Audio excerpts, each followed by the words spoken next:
शीर्ष 10 सबसे खतरनाक कुत्तों की नस्लें। ज्यादातर समय कुत्ते का व्यवहार और व्यक्तित्व पूरी तरह से उसके पालन पोषण पर निर्भर करता है। हालांकि कुत्तों की कुछ नस्लें ऐसी हैं जिन्होंने मनुष्यों और अन्य कुत्तों के साथ हिंसक व्यवहार के कारण दुष्ट और खतरनाक होने का बुरा नाम हासिल किया है। हालांकि विशेषज्ञों का दावा है कि उचित पालन पोषण और उत्तम प्रशिक्षण कुत्ते की प्रकृति में आई अड़चनों को दूर कर सकते हैं। हम सोचते हैं कि कितने लोग इस लंबी लड़ाई में आगे तक जाएंगे और अपनी टीम में ऐसे कुत्ते को रख पाएंगे।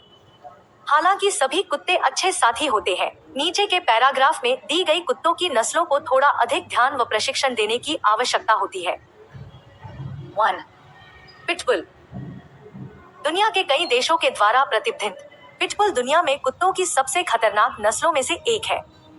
हिंसक व्यवहार को रोकने के लिए उन्हें कई जटिल प्रशिक्षण अभ्यासों से गुजरना पड़ता है। आपके सामने है एक दर्दनाक रिपोर्ट। 1991 में जारी एक अध्ययन में पाया गया कि पिटबुल द्वारा बच्चों पर 94% हमले बिना उकसावे के किए गए। पिटबुल को पालतू साथी के रूप में अपनाने से पहले आपको 2 बार सोचना पड़ सकता है। 2. रॉटविलर।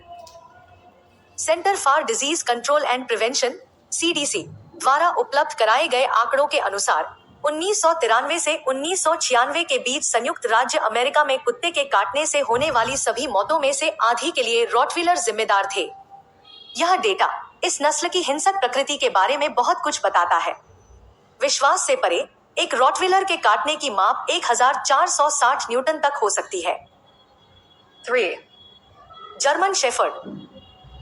ऐसे कई अध्ययन हैं जिन्होंने साबित किया है कि जर्मन शेफर्ड में दूसरे छोटे कुत्तों में हमला करने की प्रवृत्ति होती है और जब वे हमला करते हैं 1060 न्यूटन के बल के साथ वो काटते हैं। जर्मन शेफर्ड को नियमित रूप से पुलिस के कुत्तों के रूप में उपयोग किए जाने का एक कारण उनका हिंसक होना है। कानून तोड़ने वालों को हर समय सतर्क रहना होगा या बेहतर होगा कि वे अपराध करना ही बंद कर दें। 4.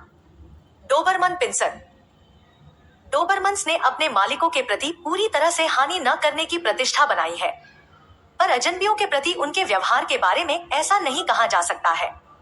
हालांकि डोबरमन्स को कम खतरनाक माना जाता है, फिर भी उनके पास आफत बरपाने के लिए आकार और ताकत है। यूनाइटेड स्टेट में डोबरमन की वजह से मौत का आखिरी मामला 2011 में हुआ था, जब एक डोबरमन ने अपने मालिक, एक बुजुर्ग महिला को मार डाला था। 5. बुलमास्टिफ।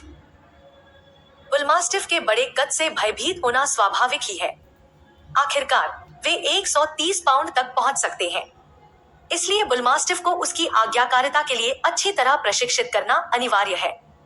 इस नस्ल को आमतौर पर उनके स्वभावपूर्ण व्यवहार के कारण गार्ड कुत्तों के रूप में प्रयोग किया जाता है। इसलिए यदि आपको अपने घर व तिजोरी को सुरक्षित रखने की आवश्यकता है, तो आपको एक बुलमास्टिफ के मालिक होने पर विचार करना चाहिए। 6. हस्की।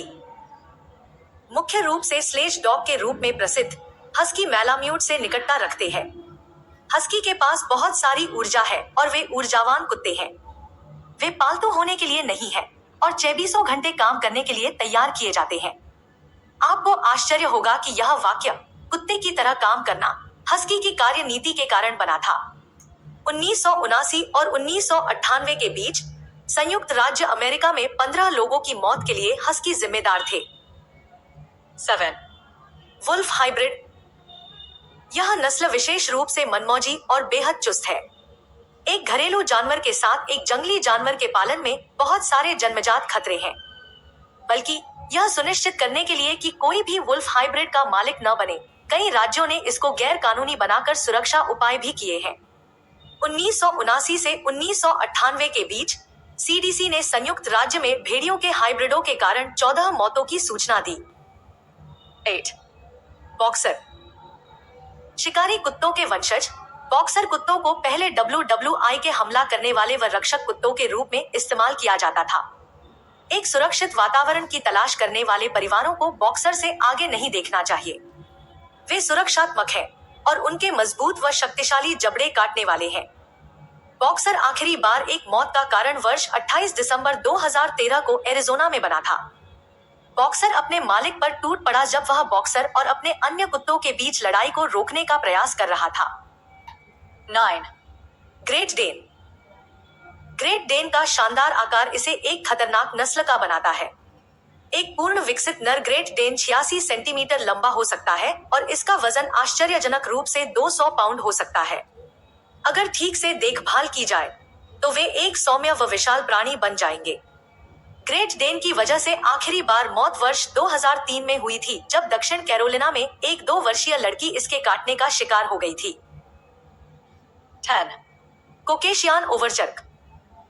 कोकेशियान शेफर्ड के रूप में भी लोकप्रिय कोकेशियान ओवचार्का को शुरू में पशुओं की रक्षा के लिए पाला गया था। चूंकि यह आमतौर पर साहसी, मजबूत इच्छाशक्ति वाले और मुखर होते हैं, इसलिए इसे अच्छी तरह से प्रशिक्षित और सामाजिक बनाना आवश्यक है। अन्यथा यह अपने आसपास के जीवों के लिए कयामत पैदा कर सकता है। इस नस्ल में रक्षा करने की एक शक्तिशाली इच्छा है और यह अजनबियों के साथ अच्छा व्यवहार नहीं करती है।